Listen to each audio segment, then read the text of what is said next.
नमस्कार। क्या झारखंड में इन दिनों सब कुछ ठीक ठाक चल रहा है? यानी राजनीतिक लिहाज से अगर देखें तो क्या सरकार के अंदर सब कुछ सामान्य है, या यहाँ पर आपस में अब जो इंडिया गठबंधन है, महागठबंधन है, उनके बीच में दरारें पड़ती हुई दिखाई पड़ रही हैं? क्योंकि लगातार जिस तरह से झारखंड के जो वित्त मंत्री हैं राधा कृष्ण किशोर वो नाराज चल रहे हैं, उससे तो ये लगता है कि आने वाले दिनों में झारखंड सरकार को लेकर कोई बड़ा कह सकते हैं संकट आने को तैयार है। और ये नाराजगी जो है वो लगातार बढ़ती हुई दिखाई पड़ती है। आपको बता दें कि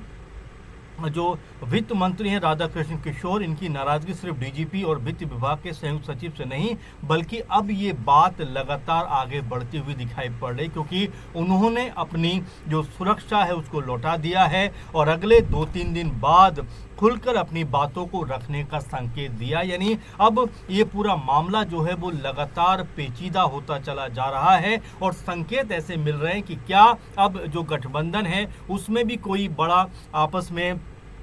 जो तनातनी का माहौल है वो बनता हुआ दिखाई पड़ सकता है। आपको बता दें कि इस तमाम तरह की तनातनी के बीच में और इस तरह की तमाम बयानबाजी के बीच में हेमंत सोरेन जो मुख्यमंत्री हैं वो दिल्ली रवाना हो गए, दिल्ली पहुंच गए। और ये बताया जा रहा है कि उनकी ये जो मुलाकात, ये जो यात्रा है बहुत निजी यात्रा है, बहुत ही प्राइवेट यात्रा है और इसके बारे में ज़्यादा किसी को नहीं बताया गया। और साथ में अब ये खबर भी निकल कर सामने आ रही है कि इसी दौरान झारखंड बीजेपी के जो अध्यक्ष हैं प्रदेश के आदित्य साहू और विधानसभा में नेता प्रतिपक्ष जो हैं बाबूलाल मरांडी वो भी दिल्ली में हैं।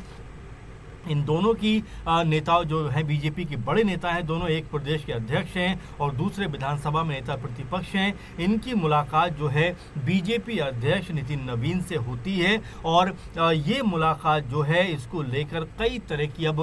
जो बयानबाजियां सामने आ रही हैं, क्योंकि ये भी कहा जा रहा है कि एक ही समय पर बीजेपी के नेता और जो हेमंत सोरेन का दिल्ली दौरा होना, दिल्ली में जाकर अपनी अपनी जो यात्राएं करना और यहाँ पर जो बाबूलाल मरांडी हैं, आदित्य साहू हैं, उनकी मुलाकात नितिन नवीन से होना, क्या ये संकेत दे रहा है कि झारखंड में कोई बड़ा उलटफेर होने वाला है? झारखंड में राजनीतिक तौर पर कोई बड़ा बदलाव होता हुआ दिखाई पड़ सकता है, क्योंकि जब से राज्यसभा के चुनाव हुए तब से लगातार जो महागठबंधन है उनके बीच में दरारें पड़ती हुई दिखाई पड़ रही हैं। लगातार जो नेता हैं वो यहाँ पर आपसी जो जुबानी जंग है वो दिखाई पड़ती है और यहाँ पर जो आरजेडी है, वाम दल है, कांग्रेस पार्टी है, इनके बीच में लगातार जो बयानबाजी है उसका एक अलग रूप देखने को मिला है। लेकिन इन सब के बीच में जिस तरह से वित्त मंत्री राधाकृष्ण किशोर नाराज रहे और जिस तरह से उन्होंने अपनी सुरक्षा लौटाई और ये तक संकेत दिए कि 2-3 दिन के बाद वो खुलकर अपनी बात को रखते हुए दिखाई पड़ेंगे, तो मामला जितना सीधा दिखाई पड़ता है उतना सीधा नहीं है, क्योंकि यहाँ पर हो सकता है कि अब इस गठबंधन के अंदर कोई बड़ी प्रॉब्लम दिखाई पड़े, इस गठबंधन के अंदर कोई बड़ी आपस में जो तनातनी है वो यहाँ पर दिखाई पड़े। आपको बता दें कि जब इन दोनों नेताओं की मुलाकात हुई, यानी दोनों जो झारखंड के बड़े नेता हैं इनकी मुलाकात जब नितिन नवीन से हुई, तो आधिकारिक रूप से इसकी जानकारी कोई बहुत ज़्यादा नहीं दी गई और इसको फिलहाल अभी बहुत गोपनीय रखा गया है। अब सवाल ये उठता है कि आखिर इस मुलाकात के मायने क्या है, क्योंकि कई लोग ये भी कह रहे हैं कि सीएम जो हेमंत सोरेन का और भाजपा नेताओं का एक साथ दिल्ली में होना ये संयोग भी हो सकता है। लेकिन राजनीति में तमाम तरह के जो कयास हैं वो इसी तरह की चीज़ों को देखकर लगते रहे हैं। इसी तरह के जो कह सकते हैं कि दौरे होते हैं उसमें कोई ना कोई वजह ज़रूर निकल के सामने आती है, जब एक ही समय पे अलग अलग पार्टियों के नेता दिल्ली पहुंचते हैं और उस बीच में जब लगातार झारखंड के जो वित्त मंत्री हैं राधा कृष्ण किशोर वो खफा बताए जाते हैं, तो बिल्कुल इस तरह की मुलाकातों को हल्के ढंग में नहीं लिया जा सकता। आपको बता दें कि राधा कृष्ण किशोर जो हैं ये कांग्रेसी नेता हैं और कांग्रेस कोटे से सरकार में शामिल वित्त मंत्री हैं और ये तक कहा जाता है कि हेमंत सोरेन की कैबिनेट में वो दूसरे नंबर के मंत्री माने जाते हैं, यानी कि ताकत के मामले में उनका अपना अच्छा खासा वर्चस्व भी है और यहाँ तक कि वो काफ़ी सीनियर नेताओं में गिने जाते हैं। बिहार से लेकर झारखंड में अब तक कई बार निर्वाचित वो हो चुके हैं और ये बिल्कुल समझ में आता है कि वो अनुभवी राजनेता हैं और राजनीति के हर दाव पेच को बहुत अच्छे से जानते हैं। उनकी नाराज़गी कोई साधारण बात नहीं है। डीजीपी की ओर से जो पत्र का क्यों जवाब नहीं दिया गया, उनके ही विभाग के सचिव की ओर से क्यों पत्र लिखकर एक गाड़ी लौटाने को कहा गया, ऐसे अधिकारी को किसका संरक्षण प्राप्त है और इसके पीछे कौन है, इन सारी बातों की जानकारी राधा कृष्ण किशोर जिस तरह के संकेत मिल रहे हैं आने वाले दिनों में देते हुए दिखाई पड़ सकते हैं। अब पूरा मामला जिस तरह से उलझता हुआ दिखाई पड़ता है, क्योंकि झारखंड में कांग्रेस पार्टी को लेकर वैसे भी कोई बहुत ज़्यादा बेहतर माहौल नहीं है। आरजेडी और वाम दल की तरफ से राज्यसभा चुनावों के बाद में लगातार बयानबाजी हुई, जब कांग्रेस पार्टी ने यह कहा कि भाई आपके नेताओं ने हमें धोखा दिया है। उनके धोखा देने की वजह से कांग्रेस प्रत्याशी जो राज्यसभा के लिए थे बिप्लब झा,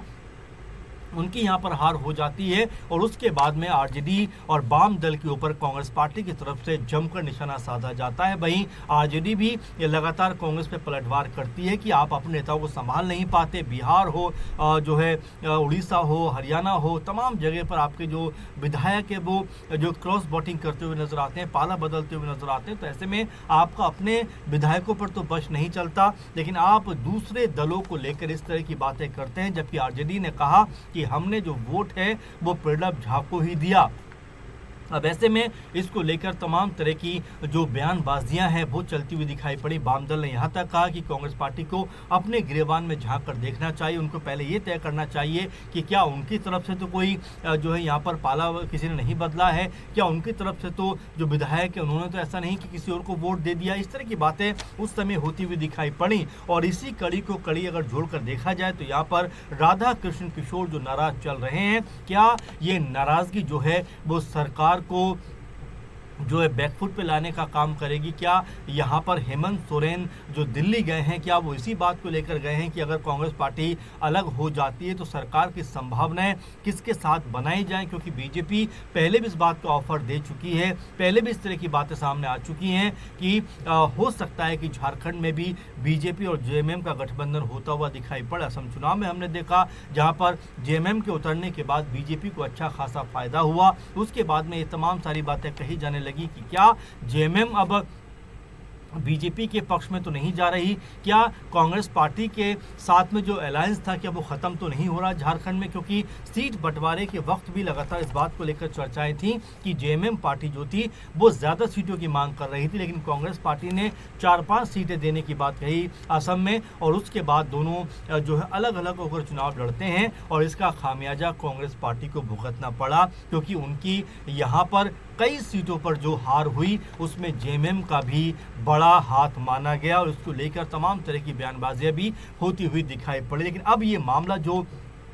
लगातार चर्चाओं में बन रहा है कि जो वित्त मंत्री हैं राधा कृष्ण किशोर वो नाराज हैं और साथ में हेमंत सोरेन का दौरा दिल्ली का और यहाँ उसी वक्त जो है बाबूलाल मरांडी जो नेता प्रतिपक्ष हैं, पूर्व सीएम भी हैं और बीजेपी के अध्यक्ष आदित्य साहू का दिल्ली में होना, दिल्ली में पहुँचना क्या कोई बड़े राजनीतिक संकेत देता हुआ दिखाई पड़ता है? क्या ये बताता हुआ दिखाई पड़ता है कि अगर झारखंड में सियासी माहौल बदला तो उसमें बीजेपी के साथ जो है जेएमएम मिलकर सरकार बना सकती है? इस तरह की तमाम तरह से जो कयासबाजी है वो यहाँ पर चलती हुई दिखाई पड़ती है। अब आप इसको लेकर कैसे देखते हैं कि क्या वाकई में झारखंड में भी कोई बड़ा सियासी उलटफेर हो सकता है और दिल्ली में एक ही समय पर हेमंत सोरेन का होना, बाबूलाल मरांडी का होना, आदित्य साहू का होना क्या अपने आप में कोई नई रणनीति का जो है संकेत देता हुआ दिखाई पड़ता? कमेंट जरूर करिए। फिलहाल के प्रोग्राम में बस इतना ही। आप लगातार जुड़े रहें और अपने सुझाव देते रहें। नमस्कार।